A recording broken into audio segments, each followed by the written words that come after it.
to these you notice that the first baby mama who's starring in these tapes has never one time said Wack100 is lying. I didn't want it to come out.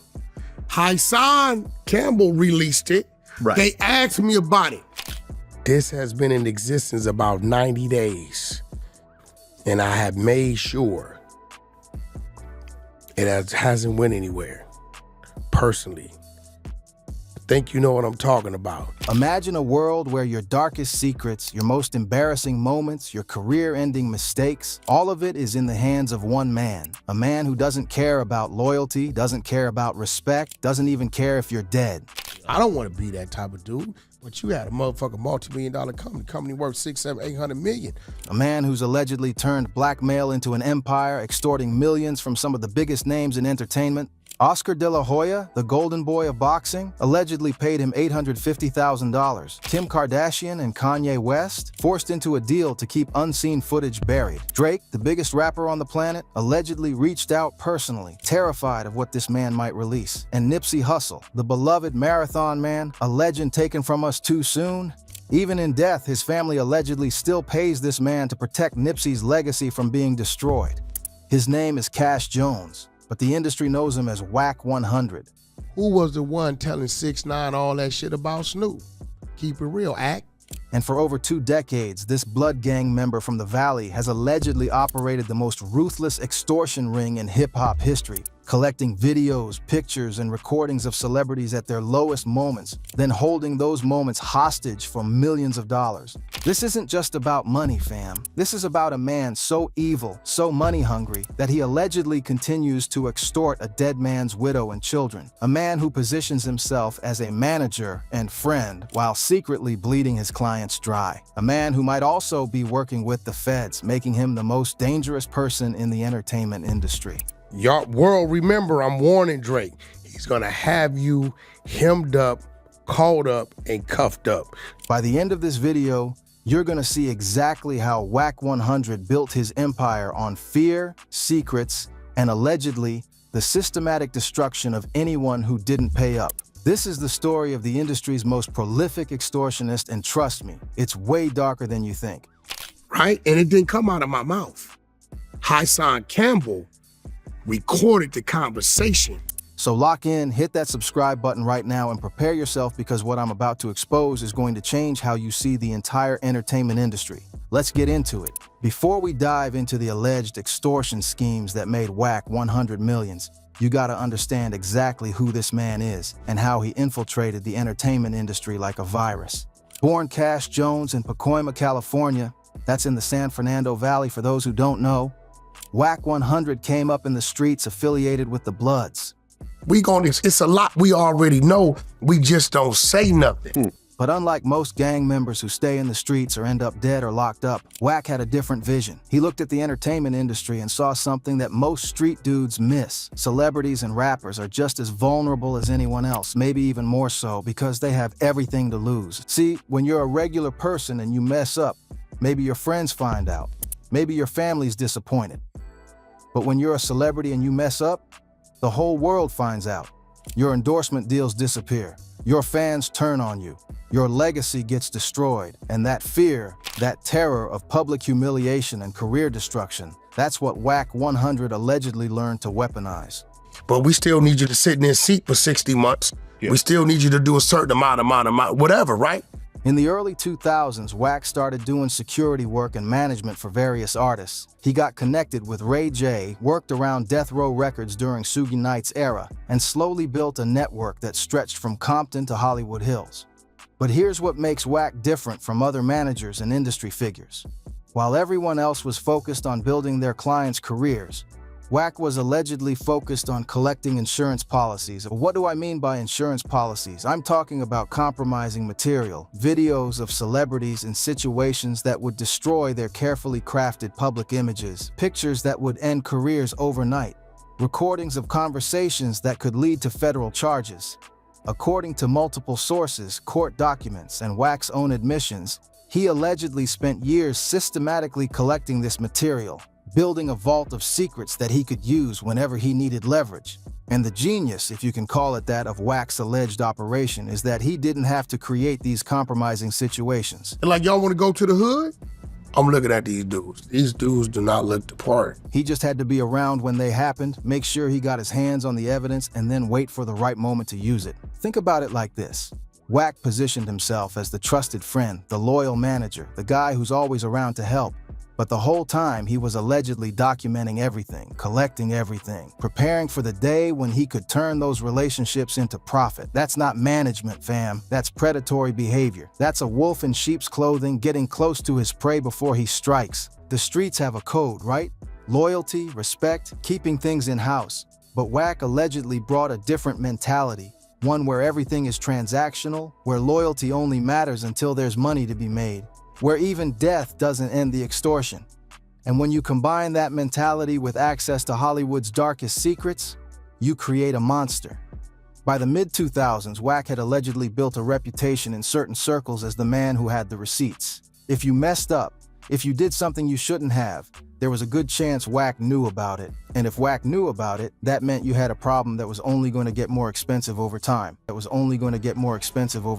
Let's start with one of the wildest and most well-documented cases of Wack's alleged extortion operation, the Oscar de la Hoya situation. And yo, this one is absolutely insane, because Wack literally admitted to this on camera multiple times, bragging about it like it's something to be proud of. Oscar de la Hoya, the Golden Boy, Olympic gold medalist, 6th Division world champion boxer, one of the biggest names in combat sports history. This man built an empire on his tough guy image. When we talk about Mexican fighters, we know they're tough, Sure. we know they're fearless, and they don't fear any, they'll walk through hell for a fight if they need to. Right. His Mexican-American heritage and being this ultimate warrior in the ring. He was a crossover star doing commercials, dating celebrities, building a promotional company. Oscar was worth hundreds of millions of dollars, and his reputation was everything. But according to Wack100, Oscar had a secret that could destroy everything he built, and Wack allegedly made sure that secret became very, very expensive. In multiple interviews, including a detailed conversation on No Jumper, Wack straight up said he made $850,000 off Oscar de la Hoya. Let me repeat that, $850,000. He thinks you're losing your mind, and he thinks that you might snap and do something to him. His words. That's not a small payment, fam. That's not a consulting fee or a management commission. That's extortion money, plain and simple. But here's where it gets even crazier. Wack claims Oscar didn't want to pay him another $250,000, so Wack allegedly released pictures of Oscar wearing women's clothing, fishnet stockings, high heels, lipstick, the whole nine. These pictures hit the internet and caused a massive scandal. Oscar's tough guy image took a serious hit. People started questioning everything about him. But according to Wack, those pictures were just a warning shot. You kind of like issuing like a silent like threat, but I think he added that to it. And that's the conversation we need to have today. He claims he also has a video of Oscar in a compromising position that's way more explicit than the pictures that got released. And the only reason that video never came out? Because Oscar allegedly paid up. Let me play you exactly what Wack said. I made $850,000 off Oscar. The dude didn't want to pay me another $250,000. That's why the pictures is up on the internet. They didn't want to pay for them pictures though, they went for the video. They did the business, and you know y'all ain't seen that. Wack went on to describe the video in graphic detail on multiple podcasts, talking about how it shows Oscar in fishnet stockings and heels in a situation with multiple people that would be absolutely devastating if it ever came out. Lawyers or otherwise. No, the profit came after the initial release. That shit been out since like '03. He described it as Oscar getting banged out with a 10-inch stick while wearing women's clothing. That's the level of detail Wack was willing to share publicly, which tells you he's not afraid of legal consequences and he's confident that Oscar won't come after him. When asked how he got this material, Wack just smiled and said, "People underestimate him." He talked about how he's not just some little bitty guy from the valley who doesn't know anything. He made it clear that he has connections, resources, and access to material that most people can't even imagine. This is not extortion. This is a business deal. Oscar then talked about it openly on Club Shay Shay. Mm-hmm. Now, Oscar eventually addressed the pictures publicly, and his explanation was interesting. He claimed he was set up by two women who came to his room with a suitcase full of women's clothes, and he was allegedly under the influence of drugs at the time. He tried to play it off, even saying in an interview with Shannon Sharpe that 90% of men have probably tried on women's clothes, which is absolutely wild and definitely not true. But here's the thing, fam. That's the type of statement you make when you're trying to control damage that's already been done. That's what you say when you know there's more material out there and you're trying to get ahead of it by normalizing the behavior. Right? So the minute you get attorneys involved, see, if you have something, right? That's yours. It's yours. And you got the consent to have it. Oscar was in damage control mode, and according to Wack, that damage control included paying nearly $1 million to keep the worst material from being released. The Oscar situation established Wack's reputation as someone who would absolutely follow through on his threats. He didn't just privately threaten Oscar, he released some of the material to prove he had it and to show what would happen if people didn't take him seriously. That's a calculated move, gang. That's sending a message to everyone else in the industry. I have your secrets, and I'm not afraid to use them. And think about the psychological impact of this. They negotiate what they negotiate. They draw up their paperwork, right? He never one time talks to Oscar De La Hoya, right? There's never conversation between the two. Oscar De La Hoya is a world champion boxer, a man who's been in the ring with the most dangerous fighters on the planet. But when it came to Wack100 and this compromising material, Oscar allegedly had no choice but to pay up. That shows you the power of information in the modern age. It doesn't matter how tough you are, how much money you have, or how many fights you've won. If someone has video evidence of your most embarrassing moment, you're vulnerable. The Oscar situation also reveals Wack's business model. Get the material, release just enough to prove you have it, then negotiate for the rest to stay hidden. It's extortion with a marketing strategy, and according to Wack's own words, it made him nearly $1 million from just one target. But the Oscar situation wasn't Wack's first rodeo with alleged extortion. To really understand his business model and how deep this goes, we gotta go back to 2008 and talk about the Shaquille O'Neal situation that got Wack100's name in federal paperwork for the first time. This story is complicated, but stay with me because it shows how Wack allegedly operates and how Here's how it went down. There was this Main Street Mafia Crip member named Stutterbox who got into music production and started working with Shaq's record label. According to reports and court documents, Stutterbox allegedly hooked up with Shaq's wife and then told Shaq he made a sex tape with her. That's already wild, right? But it gets crazier. So Shaq allegedly had some Main Street Mafia Crips kidnap Stutterbox and put hands on him as retaliation for the extortion attempt and the disrespect. A business manager named Mark Stevens, who was working with Shaq, got involved in coordinating this response. You know, I've been advising companies over the years about how to run their businesses more successfully, and I hear from people on my website all the time about. And this is where Wack100's name enters the story. 5 months after Stutterbox got kidnapped, the feds were investigating the situation, and they caught Mark Stevens on a wiretap talking to a dude named Dell, who was allegedly the leader of the Main Street Mafia Crips. To be fair, then you started kind of going hard at Nipsey. You said that there's a gay sex tape and shit like that. During that recorded call, Mark Stevens asked Dell if he wanted to talk to Wack, and Dell said no. Now here's where it gets really interesting and suspicious. In police documents from this investigation, there was a confidential informant referred to as Cash. And according to the investigation, this informant was allegedly trying to get in touch with Dell and left multiple messages on Mark Stevens' phone trying to warn them about the investigation. People in the streets started connecting the dots. Cash Jones is Wack100's government name. The confidential informant was called Cash. Upset because I interviewed someone. Disappointed, but you know, you got it. That's you. Stan G of Memphis. The timeline matches up. And according to the paperwork, this confidential informant was allegedly giving the cops information about the Main Street Mafia Crips while also trying to warn them about Stutterbox cooperating with law enforcement. Wack has always denied being an informant and claims he was actually trying to help the Crips by warning them about the investigation. But fam, when your name shows up in federal documents as a potential confidential informant, that's not a good look no matter how you try to spin it. And the fact that Wack was allegedly playing both sides, talking to the cops and trying to warn the gang members, that's classic informant behavior. But wait, there's more.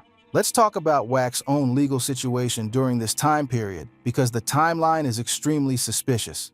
In 2005, Wack and his brother got pulled over in Texas for speeding. I don't know if I should say this on camera or not. Right. They can leave it in if they want, but that girl that I was just interviewing, she's Aaron the plumber's ex-girlfriend. The cops found a shotgun, a rifle, and a pistol in the whip. Both Wack and his brother were convicted felons, so they got booked on serious gun charges. For a convicted felon caught with multiple firearms, you're looking at significant federal time, especially in Texas where they don't play games with gun charges. Wack posted bail and went back to LA. And then something very interesting happened. 2 years after Wack got arrested, Suge Knight got taken down by the cops in a major investigation. Then the Main Street Mafia Crips got indicted for kidnapping Stutterbox. I know. I'm not gonna bet you. I'm not gonna bet you. Okay, let's break it down to me some nigga. And Wack's name was in that paperwork as a potential informant. And right after the Crips got indicted, Wack's gun case in Texas mysteriously got dismissed. Now, Wack claims it got thrown out because the cops didn't have enough evidence or because the search was illegal. But that's not what the court documents say, fam. According to the official paperwork, Wack's case was dismissed in the interest of justice, which is legal language that often means someone cooperated with authorities in exchange for having their charges dropped. Think about that timeline. Wack gets arrested on serious gun charges. 2 years later, I got $1 million. Okay. Do you want to bet? I'm not gonna bet you. he's allegedly working as a confidential informant in a federal investigation. Shortly after that investigation leads to indictments, his gun case disappears. That's not a coincidence, gang. That's a pattern that suggests cooperation with law enforcement. This established something crucial about Wack100. He allegedly knows how to work the system. He knows how to avoid consequences while everyone around him faces charges. And he allegedly knows how to position himself so that he's valuable to law enforcement, which gives him protection from prosecution. The Stutterbox situation also shows another aspect of Wack's alleged operation. He gets involved in other people's extortion schemes. Stutterbox was trying to extort Shaq. Vlad, no. Because you said, right, and it didn't come out of my mouth. And somehow Wack ended up in the middle of it, allegedly providing information to multiple parties. This suggests that Wack has been in the extortion game for a long time, and he's learned how to profit from these situations even when he's not the primary extortionist. Now we gotta talk about the most controversial, most disrespectful, and most evil alleged extortion scheme in Wack100's entire history, the Nipsey Hustle situation. And fam, this one is heavy because it involves a man who can't defend himself, a legend who was taken from us too soon, and a family that's allegedly still being victimized years after his death. Nipsey Hustle, Neighborhood Nip, the Marathon Man, Ermias Asghedom, was one of the realest dudes in hip-hop. He built his career on authenticity, on being a true Rollin' 60s Crip, on investing in his community, on being a stand-up man, father, and entrepreneur.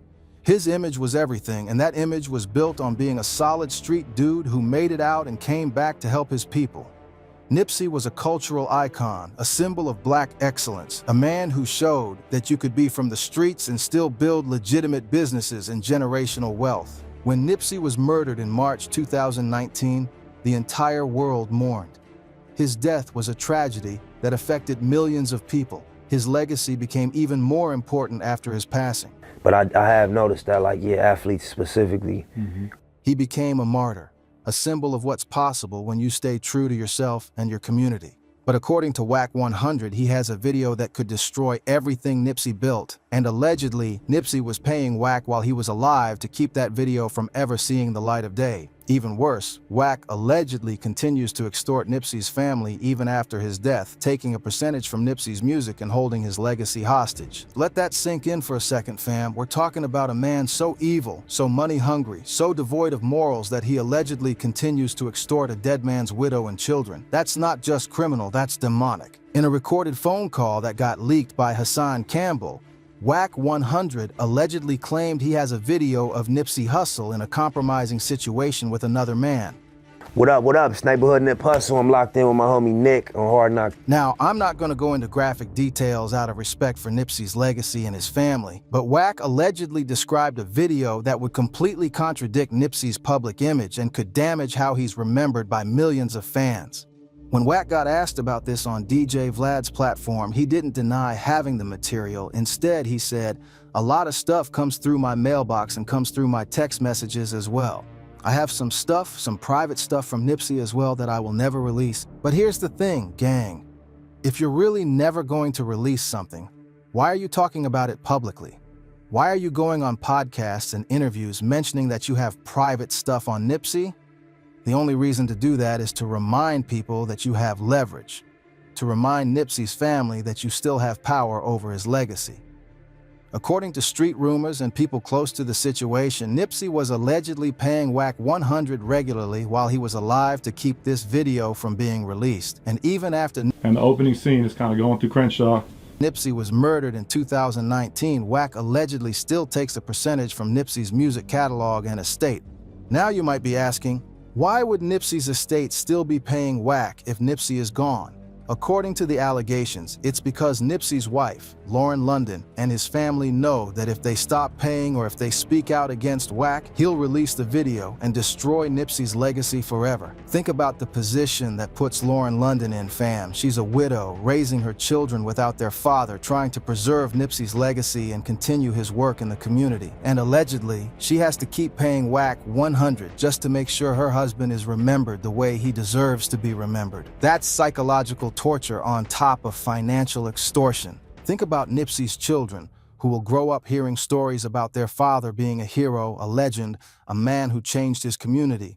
And allegedly, there's a video out there that could change those stories. And the only thing preventing that video from being released is continued payments to Wack100. Think about Nipsey's mother, his brother Black Sam, his sister Samantha, and everyone who loved him. They're all allegedly being held hostage by this material, unable to speak out, unable to stop the payments, unable to get justice because doing so would risk destroying everything Nipsey worked for.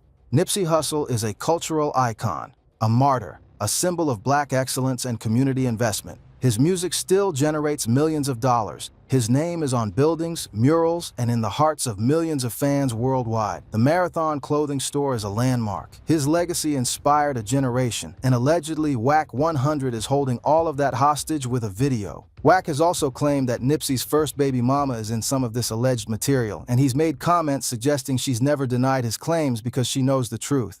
He's even positioned himself as some kind of protector, saying he's been the one preventing the material from being released, as if he deserves credit for not destroying a dead man's legacy. But let's be absolutely clear about what this is. If you're protecting someone's image while simultaneously taking money from their estate and bragging about having compromising material, that's not protection. That's extortion, plain and simple. That's holding someone's legacy hostage and charging a ransom for it. The Nipsey situation shows the absolute darkest, most evil side of Wack's alleged business model. It's one thing to extort someone who's alive and can make their own decisions about paying up. It's another level of evil to allegedly continue extorting a dead man's family and holding his legacy hostage. And the fact that Lauren London and Nipsey's family allegedly can't speak out without risking the release of this material, that's some truly demonic, money-hungry, soulless behavior. This isn't just about money for Wack. This is about power. This is about control. This is about being able to hold one of hip-hop's most beloved figures hostage even in death. And that makes Wack100 not just an extortionist, but one of the most evil people in the entertainment industry. If you thought the Nipsey situation was the peak of Wack's alleged evil, wait until you hear about how he allegedly orchestrated one of the most elaborate extortion schemes in entertainment history. Peak of Wack's alleged evil. Wait until you hear about how he allegedly orchestrated one of the most elaborate extortion schemes in entertainment history. And it involved the Kardashians, Kanye West, The Game, and his own client, Ray J.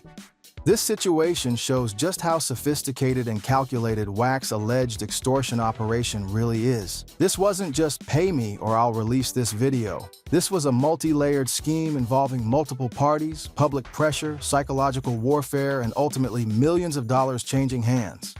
Let's set the scene. Ray J and Kim Kardashian's sex tape from 2007 is arguably what launched Kim into superstardom. That tape became the foundation of a billion-dollar empire. The Kardashians turned that scandal into a reality TV dynasty, fashion lines, beauty companies, and generational wealth. But according to Wack100, there was more footage that never got released, and he got his hands on it. In 2021, Wack started making public statements claiming he had additional footage from the Ray J and Kim Kardashian tape. He went on social media and literally said, "Y'all want the tape? I got the tape." This wasn't subtle, fam. This wasn't a private negotiation. This was a public announcement that he had material that could embarrass one of the most famous families in the world.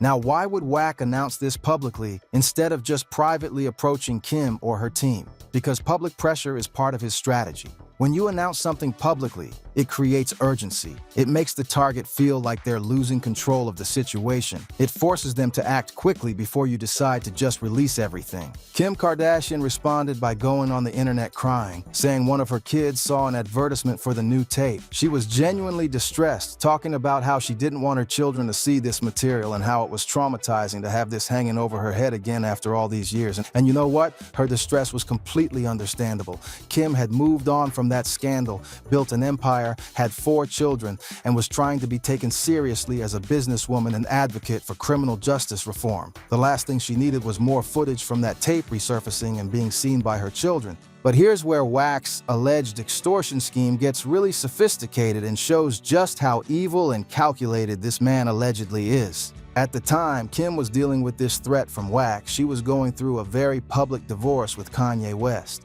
And Kanye, being Kanye, was very publicly trying to get his wife back.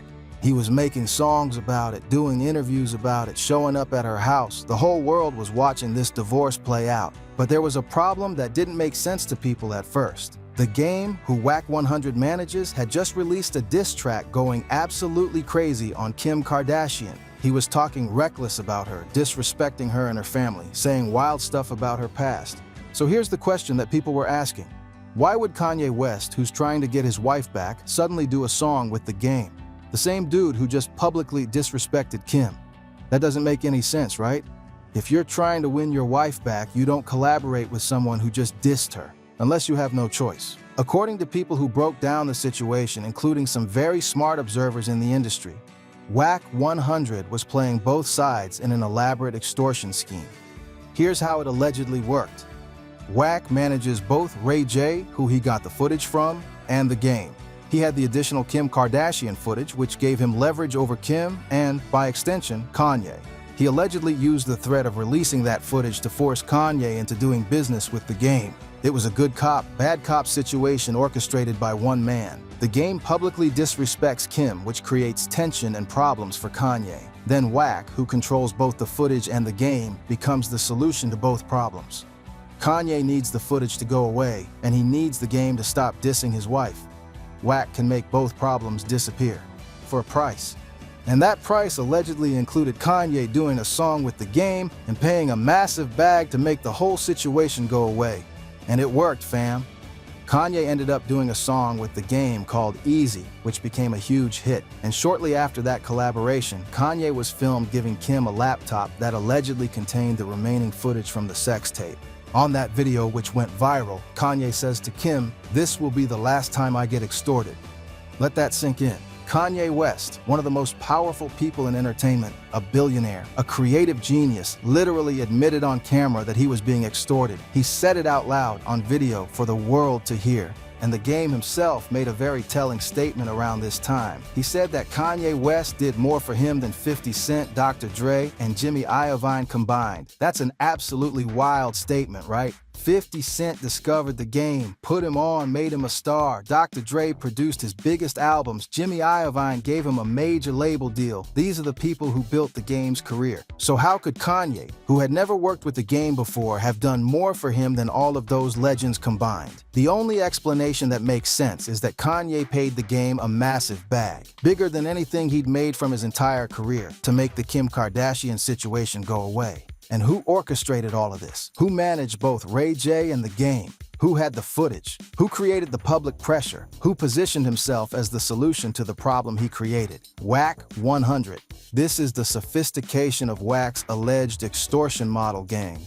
He doesn't just threaten people privately. He creates complex situations involving multiple parties, uses his media connections to create public pressure, and orchestrates scenarios where his targets feel like they have no choice but to pay up or do business with him. He essentially held Kim Kardashian's reputation hostage, forced Kanye West to pay millions and collaborate with an artist he had no previous relationship with, and made The Game more money than he'd made in his entire career, all while positioning himself as the puppet master behind the scenes.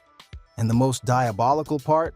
He did it all in plain sight with people watching it happen in real time on social media and in interviews.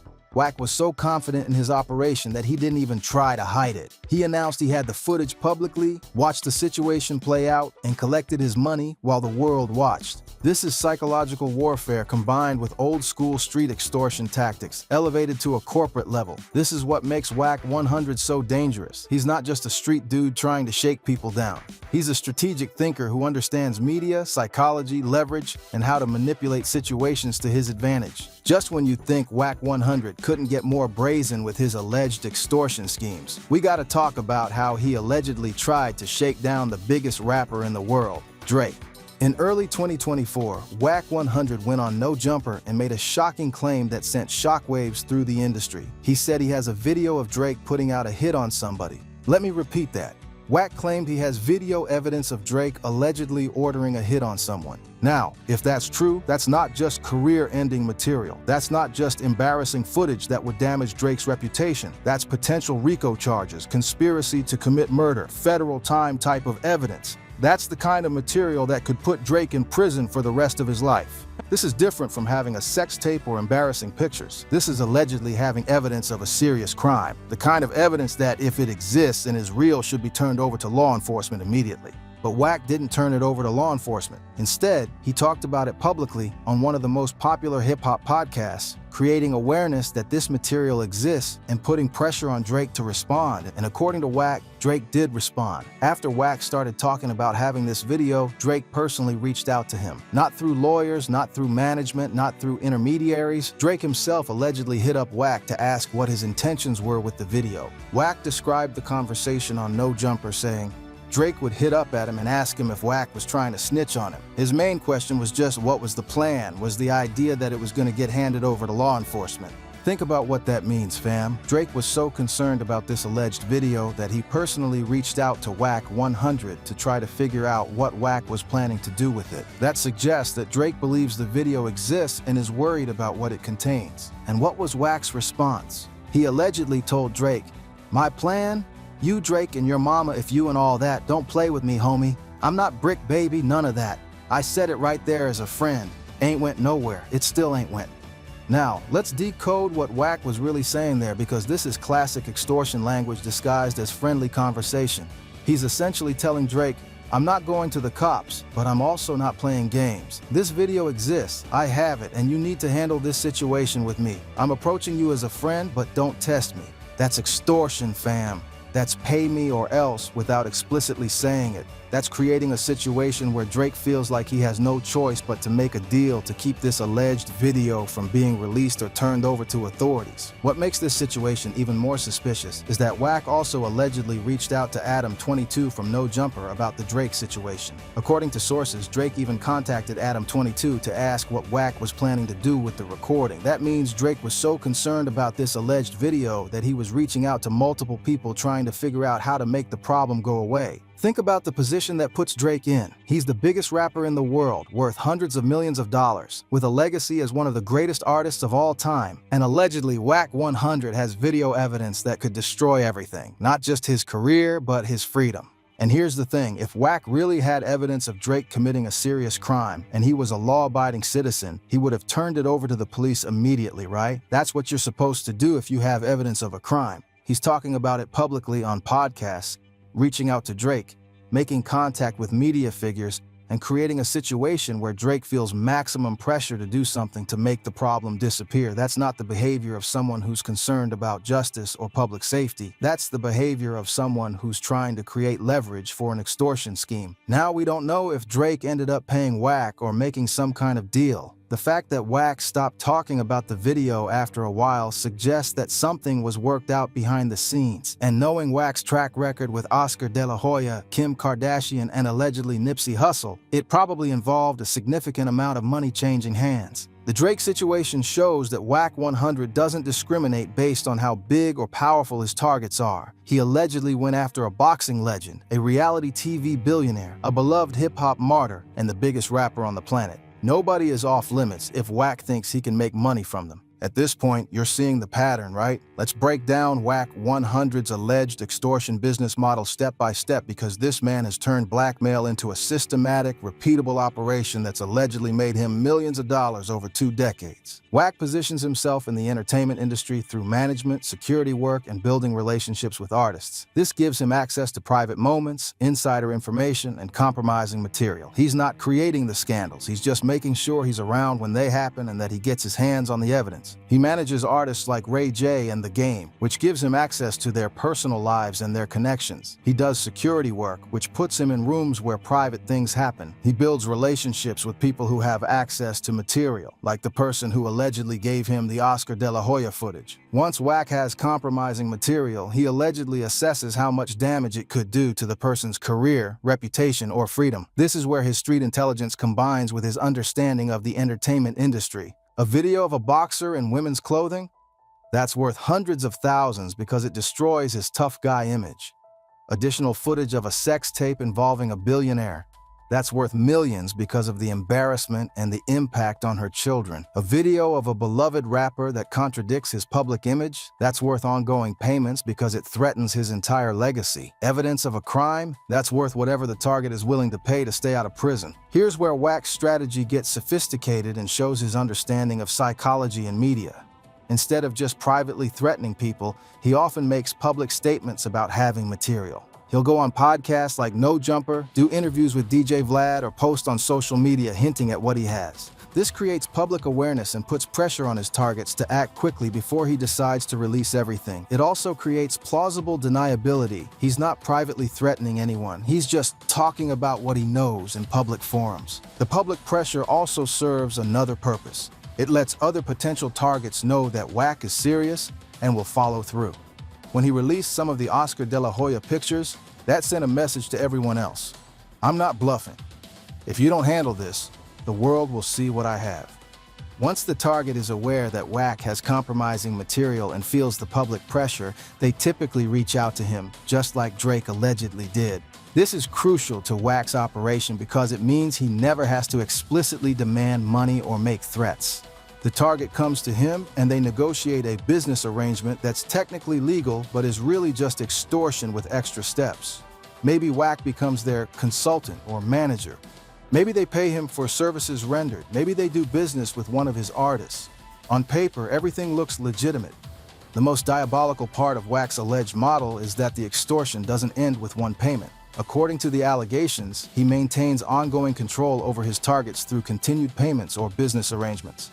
Nipsey's estate allegedly still pays him years after Nipsey's death. Oscar de la Hoya allegedly paid multiple times. First $850,000, then when he didn't want to pay another $250,000, some pictures got released, then he allegedly paid for the video to stay hidden. It's not a one-time transaction, it's a subscription service for keeping your secrets safe. This ongoing control also prevents targets from ever speaking out against him. If you stop paying or if you go public about the extortion, the material gets released. So victims stay silent, keep paying, and Wack maintains power over them indefinitely. Wack is careful to operate in gray areas that make it difficult to prosecute him. He positions himself as a manager or business partner, so that payments to him can be justified as legitimate business expenses. He never explicitly threatens people on record, except when he's bragging after the fact, knowing they won't come after him. He's also allegedly built relationships with law enforcement over the years. If the informant allegations are true, he might have protection from certain legal consequences in exchange for providing information. This would explain why he's avoided serious charges despite being connected to multiple criminal investigations. Interestingly, Wack also manages his own reputation in a specific way. He positions himself as powerful and connected, someone you don't want to cross. He brags about his exploits on podcasts, which serves as both a warning to potential targets and a way to build his legend in the industry.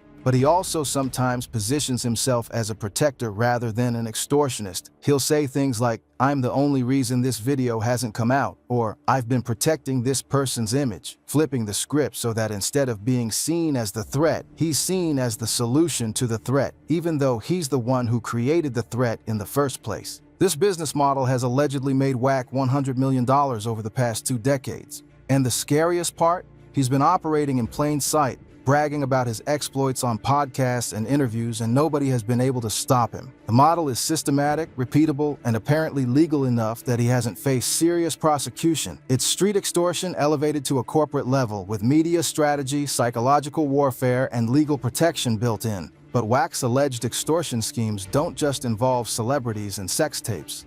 According to multiple sources and industry insiders, he's also been running a checking-in extortion operation in Los Angeles that targets rappers from out of town and has allegedly generated millions in additional revenue. Now, checking in is a real thing in hip-hop culture, and it's important to understand the legitimate version before we talk about how Wack allegedly corrupted it. When you're from out of town and you come to a city with a heavy gang presence like LA, it's considered respectful to let the local street figures know you're there. It's about safety, showing respect to the people who control certain areas, and making sure there are no misunderstandings. In its legitimate form, checking in is just communication. You let someone know you're in town, maybe you meet up, maybe they show you around or introduce you to people. It's networking with a street element to it. But according to critics and people who've spoken out, Wack100 has allegedly turned checking in into a pay-to-play extortion scheme that targets rappers who want to perform in LA, shoot videos in certain neighborhoods, or do business in the city.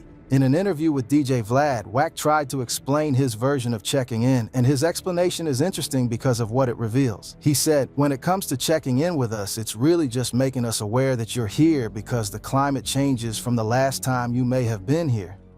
It's kind of like your people, man, you know what I'm saying? They got a relationship with you." He positioned it as a friendly service, helping artists get cars, hotel hookups, restaurant reservations, security if they need it. He talked about how he checks in everywhere he goes, how it's just about communication and building relationships. And for some artists, that's probably all it is. But other people in the industry tell a very different story. They claim that Wack and his associates allegedly demand payment from rappers who want to perform in LA or shoot videos in certain neighborhoods. The implication is clear. If you don't pay, you might have problems. Your video shoot might get shut down by people claiming you're in their neighborhood without permission. You might get confronted at your hotel by people saying you didn't check in properly. Your show might have security issues that prevent it from happening. These aren't explicit threats. They're implied consequences that create fear and pressure artists into paying. Nipsey Hustle himself once referred to this practice as friendly extortion, which is a perfect description. It's extortion dressed up as a business service, where the threat is implied rather than explicit. You're not being told, "Pay us or we'll hurt you." You're being told, "Let us help you stay safe," with the implication that if you don't accept that help and pay for it, you might not be safe. Tony Yayo from G Unit talked about how 50 Cent and his crew never checked in with anybody when they came to LA. They just moved militant everywhere they went with their own security. And you know what? They never had problems because people knew 50 Cent wasn't playing those games and had the resources to protect himself. But most artists aren't 50 Cent. Most artists are trying to avoid problems, especially when they're in an unfamiliar city. And when someone like Wack100 approaches them with a smile and says, "Hey, just let me know you're here, we'll make sure everything goes smooth," what they're really hearing is, "Pay me, or things might not go smooth." This alleged checking-in extortion scheme is particularly effective because it's hard to prove and easy to justify. Wack can always say he was just offering services, and if an artist paid him, it was voluntary. He can point to artists who checked in and had no problems as evidence that he's providing a legitimate service. But when you're in a city where you don't know the streets, and someone with gang connections is telling you that you need their help, how voluntary is that payment really? When you hear stories about other artists who didn't check in and had their video shoots shut down or their shows disrupted, are you really making a free choice to pay, or are you paying out of fear? According to people who've analyzed Wack's operation, this checking-in scheme has allegedly generated millions of dollars over the years from hundreds of artists who've come through LA.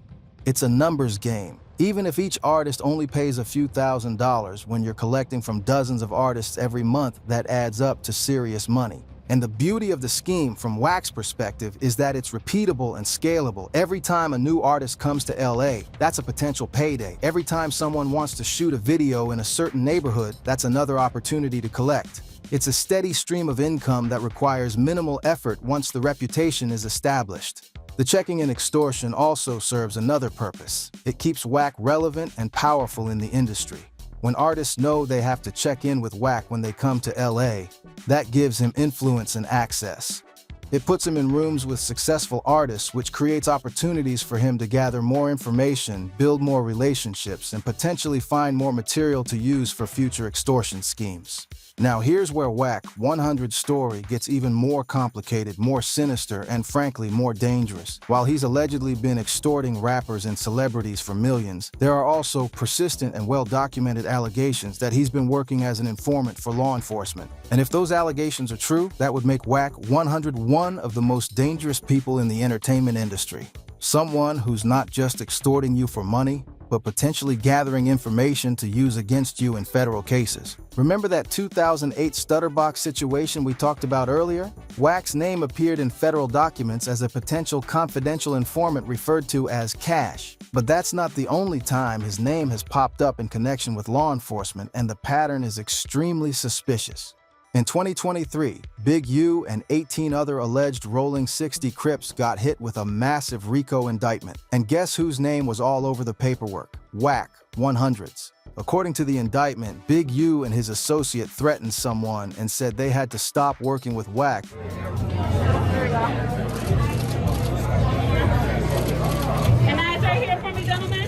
Because Big U thought Wack100 was working with the cops as an informant. The paperwork also described an incident where Big U allegedly caught Wack lacking with his wife and daughter, and Wack allegedly begged for his life, saying, "Don't do this. My wife, my kids in that car." The feds had Big U's phone tapped, and they recorded multiple conversations where Big U talked about wanting to hurt Wack100. Before Big U turned himself in on the RICO charges, he went on video and directly accused Wack of working with the FBI. Big U said, "When they raided my houses and my property, they was asking about Wack. Wack's working with the FBI. The FBI went to the city 3 days in a row and told the city they didn't want nobody to give me no more money." Now here's what makes this situation incredibly suspicious and suggests that the informant allegations might be true. Wack100 knew about Big U's RICO indictment before it became public. He even called into No Jumper and warned Big U's wife that Big U needed to leave town immediately. He had specific information about a sealed federal indictment. How would Wack know about a sealed federal indictment unless he had inside information from law enforcement? After Big U got arrested, Wack started talking publicly about Big U's murder case, discussing details about an open investigation and basically saying Big U was guilty. He talked about how Big U allegedly killed a young man named Ron Williams and left his body in the desert. He discussed evidence, talked about DNA, and gave details that only someone with inside knowledge of the investigation would have. That's not something a street dude does, fam. That's not how you move if you're really from the streets and understand the code. He put out some NFTs. They rug pulled that. I don't know if you helped line that up. What does that mean, rug pull? That's something an informant does. Someone who has access to law enforcement information and isn't afraid to use it publicly. But here's the really damning part that suggests Wack has been getting legal protection in exchange for cooperation. Wack has never faced serious consequences for any of his alleged activities. He's been involved in multiple federal investigations. His name has appeared in court documents. He's been connected to kidnappings, extortion schemes, and various criminal activities. He's openly bragged about extorting people on podcasts, and yet he's never been charged with anything serious. His gun case in Texas, where he was caught as a convicted felon with multiple firearms, got mysteriously dismissed in the interest of justice right after he was allegedly involved in a federal investigation as a confidential informant. He wasn't named in the Death Row Records investigation, even though he was working closely with Suge Knight during that era. He wasn't charged in the Stutterbox kidnapping case, even though his name appeared in the paperwork. He's not facing charges related to any of his alleged extortion schemes despite openly discussing them in interviews. For someone who's allegedly been involved in so much criminal activity, Wack100 has had remarkably good luck with the legal system. And in the streets, when someone keeps avoiding consequences while everyone around them gets locked up, people start asking questions. The pattern suggests a possible arrangement. Wack provides information to law enforcement about gang activity, criminal enterprises, and industry figures, and in exchange, he gets protection from prosecution for his own activities. This would explain why he can openly brag about extortion on podcasts without facing charges. This would explain why his serious gun case disappeared. This would explain how he knew about Big U's sealed indictment. If this is true, and the evidence certainly suggests it might be, then Wack isn't just an extortionist, he's potentially a federal informant who's using his position in the industry to gather information for law enforcement while also shaking people down for money. That would make him exponentially more dangerous than a regular extortionist, because when you deal with Wack, you're not just risking having your secrets exposed, you're potentially risking federal charges based on information he's gathering and passing along to law enforcement. Like if you have a rapper that was involved in the streets for at least 5 years and they've never done any sort of real prison time. Think about the implications. Every conversation you have with Wack could be recorded. Every piece of information you share could end up in a federal file. Every business dealing could be part of a larger investigation. You're not just being extorted, you're potentially being set up. What makes Wack100's alleged extortion operation so effective isn't just the compromising material he has or his potential connections to law enforcement, it's the sophisticated psychological warfare he wages against his targets. Wack doesn't just threaten people privately and wait for them to pay. He's mastered the art of psychological manipulation, creating environments of fear, uncertainty, and public pressure that make his targets feel like they have no choice but to comply. Let's break down his psychological tactics. When Wack has material on someone, he doesn't keep it completely secret. He goes on podcasts and interviews where he hints at what he knows. He makes public statements that create awareness without fully revealing everything. This serves multiple purposes. It puts pressure on the target, it establishes his credibility, people know he's not bluffing, and it creates plausible deniability. He's just talking, not explicitly threatening.